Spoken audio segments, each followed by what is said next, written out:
Hello friends, तो चलिए start करते हैं देवी सती का एपिसोड 3। पिछले एपिसोड में हमने देखा था कि बिरजू का सर किसी ने काट दिया होता है। फिर हमें आगे दिखाया जाता है जैसा कि हमें पता है कि ये बूढ़ी दादी राधिका अपनी कहानी सुना रही होती हैं। वो कहती हैं, मेरे भाई बिरजू का सर अब उसके धड़ से अलग हो चुका था और खून के फव्वारों से हम दोनों का चेहरा लाल रंग में रंग चुका था। अपने ही भाई बिरजू का कटा हुआ सर देख मेरी चीख निकल चुकी थी। फिर हमें एक अर्धजली औरत को दिखाया जाता है जिसने बिरजू का सर काटा हुआ होता है। अपने भाई की ऐसी हालत देख राधिका कहती है, भैया। उस अर्धजली औरत के सामने दीनू आके कहता है, भाग जाओ राधिका दीदी, मैं देखता हूँ इस चुड़ैल को। देखते ही देखते उस अर्धजली औरत ने दीनू को मार दिया था। उसे देख मनोहर और राधिका कहते हैं, दीनू। उस अर्धजली औरत को देख मनोहर और राधिका डर जाते हैं। मनोहर राधिका से कहता है, ये क्या है? क्या ये चुड़ैल है? भागो राधिका, अपनी जान बचाओ। तीव्रता से हम दोनों गुफा की ओर भीतर भाग रहे थे। मेरे दिमाग ने पूरी तरह काम करना बंद कर दिया था। फिर हमें मनोहर और राधिका को दिखाया जाता है। राधिका मनोहर को आवाज देती है और कहती है, मनोहर कहाँ हो तुम? गुफा के अंदर सैकड़ों रास्ते भीतर की ओर जाने वाले थे। हम दोनों एक दूसरे से बिछड़ चुके थे। फिर मनोहर कहता है, राधिका कहाँ हो तुम? मनोहर कहता है, वो गुफा द्वार, वो दरवाजा कहाँ गया? वो दरवाजा तो यही था। हम दोनों पूरी तरह से उस गुफा की भूल भुलैया में फंस चुके थे। इधर बिरजू के नौकर राधिका और मनोहर को ढूंढते ढूंढते काफी थक चुके थे। तभी वो सारे नौकर एक जगह इकट्ठा हो जाते हैं। उनमें से एक नौकर कहता है, अब वापस लौट चलते हैं माधव, लगता है मोड़ा मोड़ी दूसरे गांव निकल गए। तभी माधव कहता है, हाँ सही कह रहे हो रामू काका, चलो वापस चलते हैं। लगता है बिरजू बाबू और दीनू भी वापस चले गए होंगे। फिर हमें राधिका की हवेली दिखाई जाती है जहाँ राधिका के पिता नौकरों से कहते हैं, बिरजू कहाँ है? क्या तुमने राधिका को पकड़ लिया?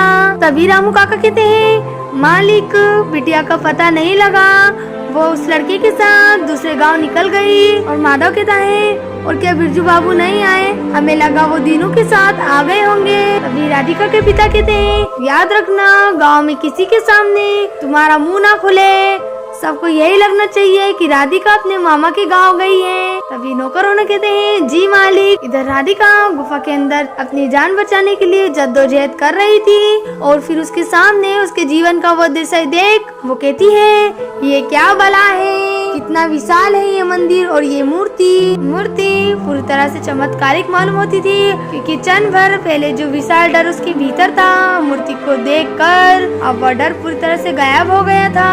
और अचानक से राधिका के पैरों तले की धरती कांपने लगी। पूरी तरह कुरूप दिखने वाली अर्धजली औरतों ने उसे चारों ओर से घेर लिया और फिर अचानक उन सब अर्धजली औरतों ने राधिका के सामने घुटने टेक दिए और उनके मुंह से सिर्फ एक ही शब्द सुनाई पड़ रहा था, तृप्ति तृप्ति तृप्ति। उन सब अर्धजली औरतों में से एक औरत कहती है, सदियों के बाद देवी माँ ने हमारी पुकार आज सुन ली। तभी सारी औरतें चिल्लाने लगती है और कहती है, सती माँ की जय हो, सती माँ की जय हो। इधर मनोहर के सामने वो सारी अर्धजली औरतें आ जाती हैं। जिन्हें देख मनोहर कहता है, कौन हो तुम सब? राधिका कहाँ है? तुम सब क्या चाहती हो? इधर वे सब औरतें राधिका के बदन से कपड़े उतार रही होती है और वो अर्धजली औरतें राधिका को नए कपड़े पहना रही होती है। ये सब चीजें देख राधिका कहती है, छोड़ दो मुझे, छोड़ दो। इधर अर्धजली औरतों ने मनोहर को बांध दिया। मनोहर कहता है, छोड़ दो मुझे, छोड़ो, राधिका बचाओ।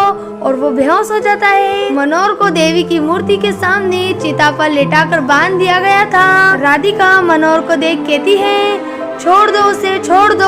मनोहर चिल्लाते हुए कहता है, बचाओ मुझे राधिका, बचाओ। तभी वो मुख्य जली औरत राधिका के सामने आके कहने लगी, जागो देवी माँ, जागो जागो।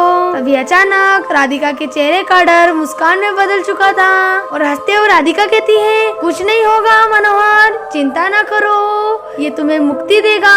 हाँ, मुक्ति मिलेगी तुम्हें। राधिका के मुंह से निकले शब्दों को सुन मनोहर पूरी तरह से स्तब्ध रह गया था। देखते ही देखते राधिका ने अपने प्रेमी को चिता पर जिंदा जला दिया था।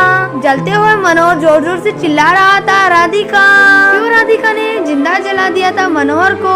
और आखिर क्या रहस्य इस गुफा और उस देवी की मूर्ति का, और क्या है अर्धजलित औरतों का राज, और आगे जानने के लिए देखते रहिए देवी सती।